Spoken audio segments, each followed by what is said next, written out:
There's a simple, common, low-tech tool that can really help you keep track of your story. It's called the calendar. Welcome back to Coffee with the Authors. I'm Mark Parsons. This is Wendelin Van Draanen. We are published authors who are here to help you make sense of the craft and business of writing. So a calendar is a super valuable thing, and it took me a while to figure that out. I used to just rely on like notes and an outline until one year I was editing. It may have been like the 5th Sammy Keyes book or the 4th, but it was into the series of ways. And I was going through the editorial process before I sent it to New York. So I caught my own mistake. But usually a Sammy Keyes book takes place over the course of a week. It's about a week. And in the series, she grows up a month at a time from book to book. But in this particular week, it turns out there were 8 days. And it's like a Beatles song about that, I think. Yeah. So I wound up having a complete panic because I have all this stuff going on and I've got an extra day. So that's when I adopted the idea of using a calendar.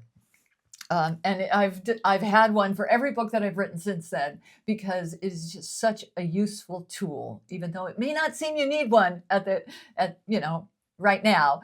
I would strongly advise, and for a couple of reasons.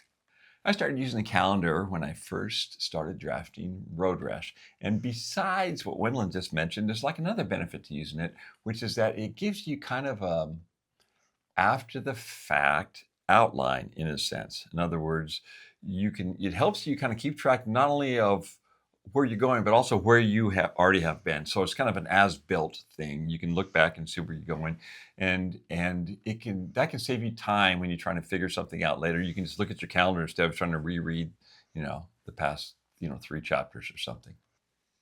A calendar is especially useful for people who fall between the plotter and pantser spectrum, which is like most of us. It allows you to see everything at a glance, and it kind of keeps you in the rhythm of your story.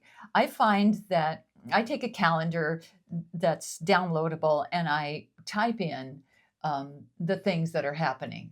So it's like an expanding document that goes along with the key points of what's happening in the story.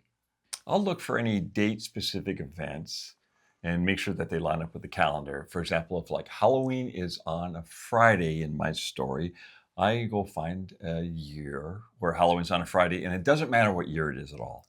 And then I find a downloadable version of that with big squares, because I'm an analog kid, and I print that thing out. And what I do is when I finish a chapter, I go back to that calendar, and the event happens on Thursday. Thursday, I just write chapter 7, X and Y happens. And then I move on. And then later on, I can go back and look at that and go, what day did that happen? And you just look at the calendar and there it is. And that just saves you so much time rather than flipping through a whole bunch of words. Right. And it's hard to find mistakes that you've made calendar-wise in the text of, your story. You have to search back for it or do a control find, and you don't know where you are in time. But if you keep a calendar, that will almost force you to start a calendar. If you're not keeping a calendar and you realize, holy cow, I think I only have 5 days in this week, or I've lost track of what day I'm on, and then you have to go back and read it and make notes, and we call that a calendar.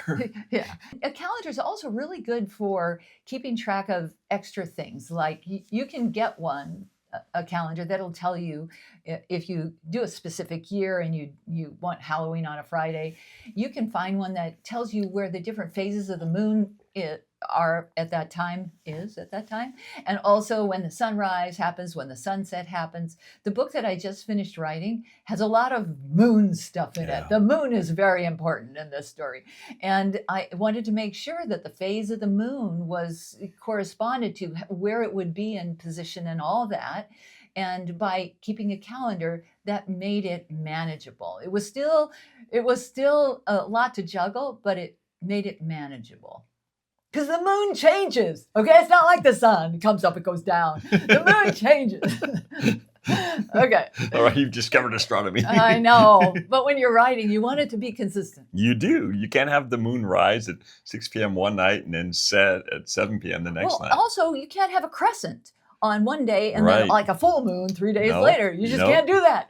Basically, it just gives us assurance that things are correct, time and date wise. If nothing else, it's kind of a continuity check, almost like what a copy editor would check for within your script. Which brings to mind that the calendar is really great for the author. But what I do is then I make a copy of it. And when I submit my manuscript to my editor, I give her my documentation that goes along with it. And that includes the calendar. And I always get notes. I was so grateful for your calendar. So it's not just good for the author, it's also good for the editor, the copy editor, following through, and saves everybody a lot of work.